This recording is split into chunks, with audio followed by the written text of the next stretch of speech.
अस्सलाम वालेकुम नाज़रीन, आप सियासत डॉट पीके देख रहे हैं। सोहराब बरकत आपसे मुखातिब है। उम्मीद आप खैरियत से भी होंगे, खुश भी होंगे और महफूज भी होंगे। आज एक ऑडियो लीक सामने आई है और जिसके वजह से पाकिस्तान की सारी सहाफत शर्मिंदा है। साथ साथ ये मैसेज भी बड़ा वाज़ेह हो गया है कि पाकिस्तान मुस्लिम लीग नवाज, मरियम नवाज और मियां मोहम्मद नवाज शरीफ ये किस तरह से बड़े मीडिया हाउसेस को इस्तेमाल करके पाकिस्तान के मोतबर और मोहतरम इदारों को ब्लैकमेल करते रहे और अपने हक में फैसले लेते रहे और किस तरह से सारे पाकिस्तान के सिस्टम को एक घर से, एक ऑफिस से कंट्रोल किया जाता था। मरियम नवाज की 2 मिनट की ऑडियो क्लिप है जी।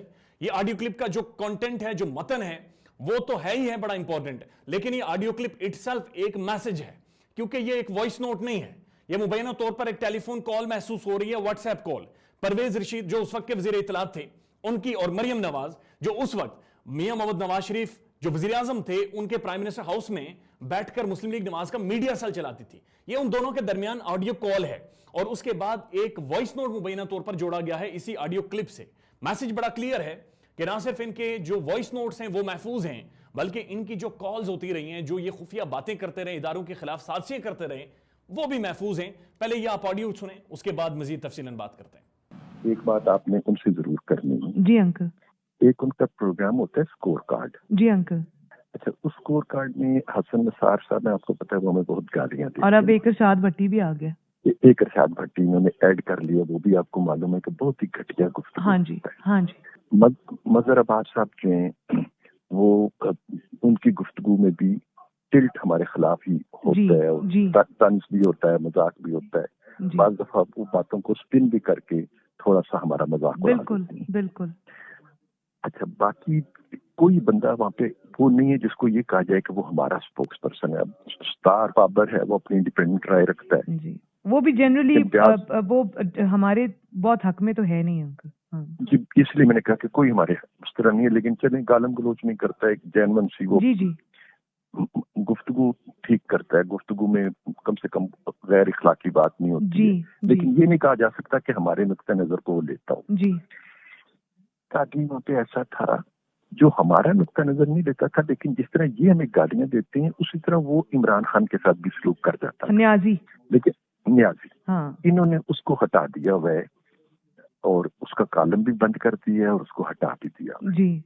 ये बड़ी ज्यादती और नाइंसाफी। और अंकल मैं पूछूंगी ना कि पहले ये बताओ हटाया क्यों है उसको?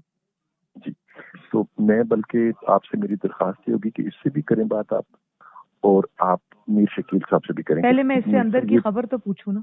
उसमें अगर इतना इनबैलेंस प्रोग्राम हो जाएगा, हाँ जी, और इमरान खान के ऊपर अगर एक चेक था तो वो आपने खत्म कर दिया और हमारे ऊपर आपने भौंकने वाले कुत्ते बैठा दिए। बिल्कुल। और अंकल ये तो बिल्कुल ही ये एक बायसनेस है ना। जी हाँ, तो ये जरूर मैं जरूर आप जो 2 बास्केट्स आई हैं ना जो अब्बू जान लाए हैं आज़रबाईजान से, ये जो रात को कायनात ने पैक की, एक नुसरत जावेद को भेजनी, एक राना जवाद को भेजनी। आपने सुना 2 मिनट की ये ऑडियो है और इसमें वाज़ेह तौर पर ऐसे अल्फाज इस्तेमाल किए कि साफी हमारे ऊपर भूंकते हैं, ये करते हैं, फलां करते हैं। जियो न्यूज़ का जो टॉप प्रोग्राम है, रिपोर्ट कार्ड, उसको स्कोर कार्ड करार दिया परवेज रशीद साहब ने।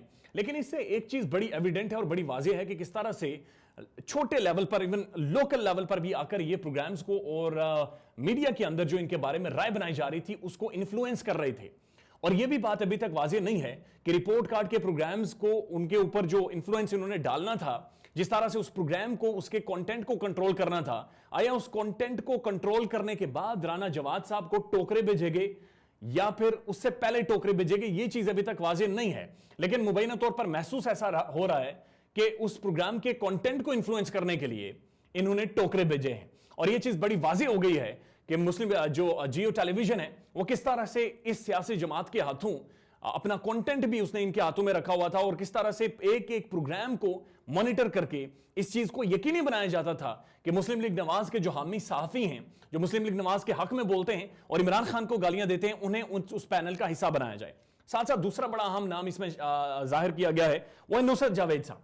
उनके बारे में मरीम नवाज साहिबा कह रही हैं कि अजरबैजान से जो टोकरे आए तोहफों के, वो टोकरे राना जवाद को भी भेजे जाएं, जो डायरेक्टर न्यूज हैं जियो न्यूज के, और प्रोमिनेंट जो साफी हैं जिन्होंने डॉन न्यूज के लिए बहुत लंबा अरसा काम किया है, आर्टिकल्स भी लिखे हैं, उन्हें भी वो टोकरे भेजे जाएं। इनका जो साफी है मजहर अब्बास साहब, उनका भी रद्द-ए-अमल आया है और नुसरत जावेद साहब का भी रद्द-ए-अमल सामने आया है, साथ साथ पीटीआई का भी रद्द-ए-अमल सामने आया और पाकिस्तान की जो प्रोमिनेंट साफी है वो क्या बोले वो भी आपके सामने रखेंगे। लेकिन एक छोटी सी मिसाल आपके सामने रख देते हैं कि ये मीडिया नेक्सस किस तरह से ऑपरेट करता है और किस तरह से इन सियासी जमातों के हाथों ब्लैकमेल होकर ये इदारों को ब्लैकमेल करता है। आपको पता है एक एफिडेविट सामने आया अंसार अब्बासी की तरफ से, और एफिडेविट के बारे में जिन्होंने तहरीर किया राना शमीम साहब, उन्होंने वाज़ेह तौर पर कोर्ट में खड़े होकर कहा कि मैंने कोई अंसार अब्बासी तक नहीं पहुंचाया, इन्होंने कोई मुझसे तस्दीक नहीं की, मेरा प्राइवेट डॉक्यूमेंट इन्होंने लीक किया है।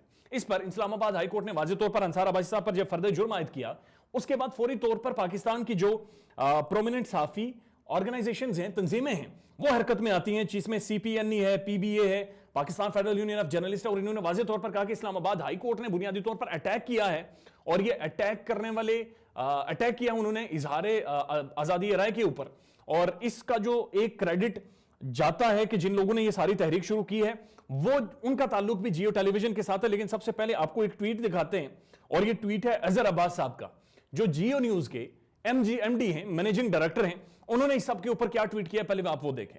अब देखें ये जो ट्वीट आपके सामने है, ये बुनियादी तौर पर अजहर अब्बास साहब का है, ये जियो टेलीविजन के एमडी हैं, और ये वाज़ेह तौर पर लिखते हैं, quite a defining moment for all journalists, editors and the news directors. What kind of precedents will be set if a journalist is punished for publishing a story even after verification?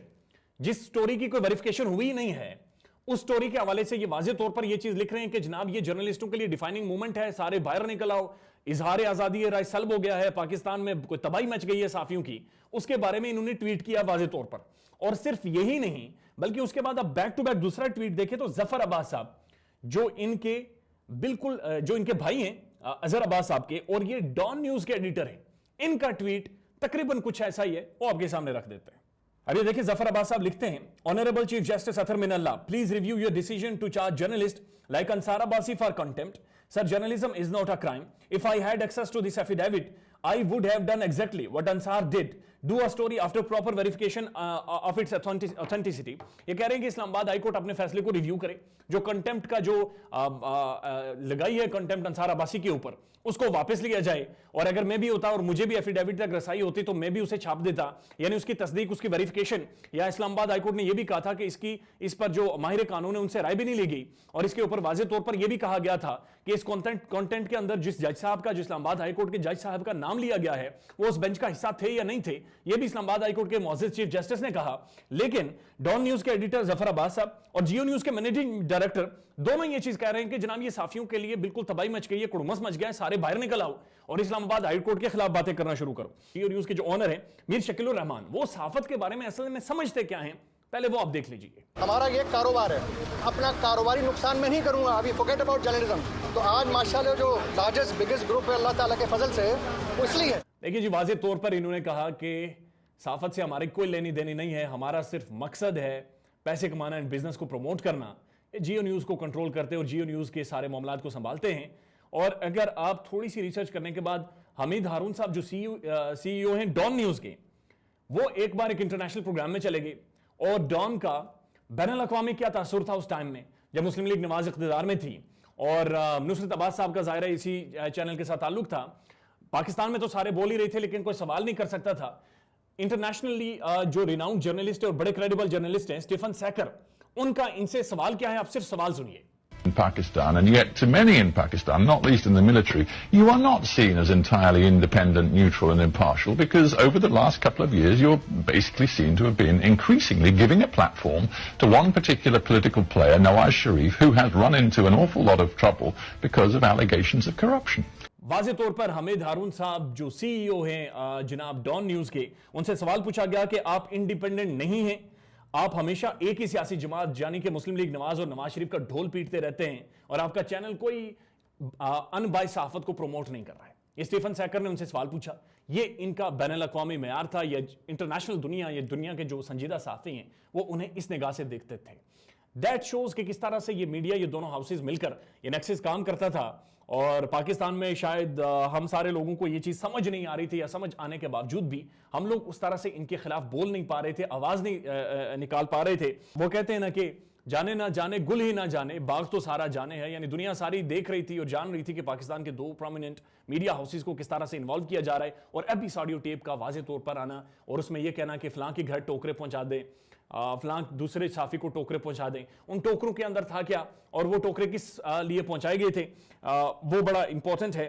और ये मरियम नवाज की वाज़ेह तौर पर leak है। और इससे पहले जो इनकी मरियम नवाज की एक ऑडियो लीक आई थी जिसमें वो शादियाने बजा रही हैं कि किस तरह से उन्होंने मीडिया को कंट्रोल किया हुआ है, वो सुन लें आप। देखिए मेरी मीडिया मैनेजमेंट, जियो और दुनिया ने तो उनकी जई तई फेर दी है।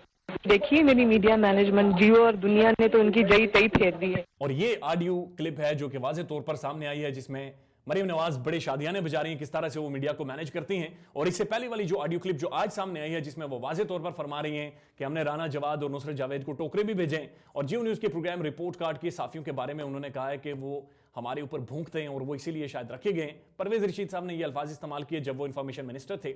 इस पर रद्द-ए-अमल देते हुए जनाब मजहर अब्बास साहब ने एक ट्वीट किया है, वो आपके सामने रख देते हैं। मजहर अब्बास साहब कहते हैं, thank you senator Pervez Rashid sahab and Maryam Nawaz, I am proud of my journalism and stand by my comments critical views. One should agree to disagree but जुबान अपनी अपनी। खुदा का शुक्र है कि माँ बाप ने अच्छी तरबियत की है। Just for the record Pervez sahab, it's report card not score card. चूंकि मरियम नवाज से वो बात कर रहे थे, मरियम नवाज से बात करना इनके लिए शायद दुनिया का सबसे इंपॉर्टेंट चीज होती है, इस वजह से वो प्रोग्राम रिपोर्ट कार्ड का नाम भी स्कोर कार्ड कह गए। और साथ साथ इन्होंने वाज़ेह तौर पर कहा कि मजहर अब्बास हमारे ऊपर तनकीद करता है लेकिन वो हमारे हक में नहीं बोलता, हमारे खिलाफ टिल्ट रखता है और मजाक मजाक में हमारे ऊपर बहुत सारी तनकीद कर जाता है। इस पर इन्होंने वाज़ेह तौर पर रद्द-ए-अमल दिया है और कहा है कि जनाब मैं बिल्कुल अपने कमेंट्स को स्टैंड बाय करता हूं, मेरा क्रिटिकल व्यू है और मैं ये समझता हूं, जाहिर है तासुर इनके ट्वीट से ये मिल रहा है कि आपने कोई क्रिटिकल पाकिस्तान के अंदर कोई उसूल की पॉलिटिक्स नहीं किया है। नुसरत जावेद साहब का ट्वीट आया जी, वो आपके सामने रख देते हैं। इन्होंने वाज़ेह तौर पर कहा है अरशद शरीफ साहब को टैग करते हुए, क्योंकि अरशद शरीफ साहब ने इनके हवाले से सवालात उठाए थे, वो भी आपके सामने रखेंगे। Arshad Sharif sahab, my dear, it was a basket of the fruits and this came only once. ये कह रहे हैं ये बास्केट थी फ्रूट्स की। अब मुझे ये नहीं समझ आ रही कि ये आज़रबाईजान से ये फ्रूट्स की टोकरी आती है जिसे कायनात पैक करती है और पैक कितने दिन रही और उसके बाद कब पहुंचाई गई, वो फ्रूट्स कितने दिनों तक उस बास्केट के अंदर रहे और आज़रबाईजान का कौन सा ऐसा मखसूस फल था जो नुसरत जावेद साहब को भेजा गया। खैर, ये कह रहे हैं उस बास्केट के अंदर फ्रूट से in comparison to Jahangir Khan Tareen had regularly sending crates of mangoes to me। Jahangir Khan तरीन भी मुझे आम भेजते रहते हैं। आफ्ताब शेरपाव साहब had sent me गुड़ from his farm only 2 days ago। 2 दिन पहले मुझे गुड़ भी भेजा है उन्होंने। Expecting the same from असवद यारवरी as well। ये तो वाज़ेह तौर पर लग रहा है कि इन्होंने सहाफत को सामने रखते हुए एक दुकान खोली हुई है और अपने घर के सारे मामलात ही उसी से चला रहे हैं। कोई गुड़ भेज रहा है, कोई आम भेज रहा है और कोई टोकरे भेज रहा है और जिसके बारे में ये कह रहे हैं कि फ्रूट्स आ रहे हैं, पता नहीं फ्रूट्स आ रहे हैं या क्या आ रहे हैं। बहरहाल इसके बारे में अरशद शरीफ साहब ने वाज़ेह तौर पर इन्हें टैग करते हुए लिखा था कि sir, you are the last of the Mohsins fighting the battle of the basic good journalism. You stood tall against the various regimes and always paid a cost for it. Not only that, you fought for other journalists as well without telling anyone। यानी इनका ये भी कहा है कि जनाब आपने बड़ी एक उसूल की जर्नलिज्म की है और आप हमेशा साफियों के साथ खड़े होते थे, लेकिन ये जो ऑडियो लीक आई है इसने इनके ऊपर बेशुमार सवालात उठा दिए। अंसार अब्बासी साहब जो एक जाली एफिडेविट सामने लेकर आए थे जिसकी तस्दीक नहीं हुई, जिसके बारे में राना शमीम साहब कह रहे हैं कि उन्होंने अंसार अब्बासी साहब तक नहीं पहुंचाया, उन्होंने इस सारी ऑडियो लीक को किस तरह से स्पिन दिया है वो आप इनके ट्वीट में देख लीजिए। And thanks to ARY, Ansar Abbasi sahab लिख रहे हैं और लिख रहे हैं thanks to ARY as well for showing to the world how the PMLN and its government were unhappy with the Geo and Jang group. यानी वो ये कह रहे हैं कि PMLN किस तरह से अनहैप्पी थी जियो और जंग ग्रुप के साथ, जबकि वीडियोज और ऑडियोज में जो तासुर मिल रहा है वो ये मिल रहा है कि मीर शकीरुर रहमान को जब ये चाहते थे कॉल करते थे, एक एक प्रोग्राम्स, एक एक एंकर, एक एक कंटेंट को ये मॉनिटर करते थे। और वाज़ेह तौर पर मरियम नवाज ये भी कह रही है कि जियो ने इनके ऐसी तैसी फेर दी। कौन सी ये अनबाइसनेस है, कौन सा ये PMLN इनके खिलाफ क्रिटिकल थी या किस तरह के बयान दे रही थी। बहरहाल इन्होंने कोशिश जरूर की है स्पिन देने की। शहबाज गिल साहब, डॉक्टर शहबाज गिल साहब पाकिस्तान तहरीक इंसाफ के स्पोक्स पर्सन भी हैं, इन्होंने वाज़ेह तौर पर कहा है मजहर अब्बास साहब को टैग करते हुए कि शुक्र है कि किसी ने तो जवाब दिया, किसी ने तो इस जबान और तरीके को गलत कहा, किसी ने तो जिम्मेदारी समझी जवाब देने की। दोनों प्राइवेट चैनल्स ने अभी तक मरियम के इल्जामात पर ना उनको नोटिस भेजा, ना उनसे वजाहत मांगी, ना खुद वजाहत दी। आप हर एक से सवाल पूछते हैं और खुद इस सारे मामले पर सन्नाटा क्यों है। इन्होंने वाज़ेह तौर पर कहा कि जब मरियम नवाज ने जियो न्यूज और दूसरे टेलीविजन प्राइवेट नेटवर्क का जिक्र किया था, उन्होंने क्यों नहीं मरियम नवाज को नोटिस भेजे, क्यों नहीं मरियम नवाज से सवाल पूछा कि उनके कहने पर कब उन्होंने एक सियासी जमात की, इदारों की ऐसी तैसी की है, इसके ऊपर तो वो खामोश रहे। दूसरों से तो सवालात पूछते हैं लेकिन जब अपनी बारी आती है खामोश हो जाते हैं। या फिर गिफ्ट्स के मुख्तलिफ टोकरे ले लेते हैं। सदीक जान साहब वाज़ेह तौर पर लिखते हैं, मरियम नवाज की आज की ऑडियो का सबसे खतरनाक बात यह है कि ये व्हाट्सएप कॉल है। इससे पहले जितनी ऑडियोज आई हैं वो व्हाट्सएप ग्रुप के व्हाट्सएप नोट थे, इसलिए घबराना बनता है। आसाब की जंग का 5वां वार। इन्होंने वाज़ेह तौर पर इसी चीज की निशानदेही की है कि बुनियादी तौर पर यह व्हाट्सएप कॉल है और इसका मतलब यह है कि सिर्फ इनके वॉइस नोट कहीं ना कहीं महफूज नहीं है, बल्कि इनकी बहुत सारी ऑडियो, बहुत सारी टेलीफोन कॉल्स हैं वो भी कहीं ना कहीं महफूज हैं और बहुत सारे सबूत या बहुत सारे आने वाले टाइम में बहुत सारी चीज़ें इनके हवाले से सामने आएंगी। और शहबाज गिल साहब ने जब आज एक प्राइम टेलीविजन को वो बीपर दे रहे थे, उनके साथ मौजूद थे, तो उन्होंने वाज़ेह तौर पर कहा कि इस ऑडियो के बारे में, ये जो आज आई है, इसके बारे में मुझे पहले से मालूम था। ये ऑडियो मुझे एक सहाफ़ी ने सुनाई थी और साथ साथ उन्होंने कहा कि इसके अलावा और भी ऑडियोज़ हैं और आने वाले टाइम में बहुत सारा मवाद और भी सामने आएगा। बहरहाल नाज़रीन, ये चीज़ बड़ी एविडेंट हो गई है और बड़ी वाज़ेह हो गई है कि पाकिस्तान मुस्लिम लीग नवाज किस तरह से मीडिया हाउसेस को अपने साथ मिलाकर इन्फ्लुएंस करके इदारों को पाकिस्तान में ब्लैकमेल करते रही है। और यही वतीरा एक बार फिर उन्होंने इस्लामाबाद हाई कोर्ट को टारगेट किया है और पाकिस्तान के साबिक चीफ जस्टिस को। और वाज़ेह तौर पर यह चीज़ अब सामने आ गई है कि मोहम्मद नवाज शरीफ को एक बार फिर बचाने के लिए ये भोंडे हथकंडे पाकिस्तान मुस्लिम लीग नवाज ने शुरू कर रखे हैं। अपना ख्याल रखिएगा और हमारे चैनल का भी। अल्लाह हाफिज़।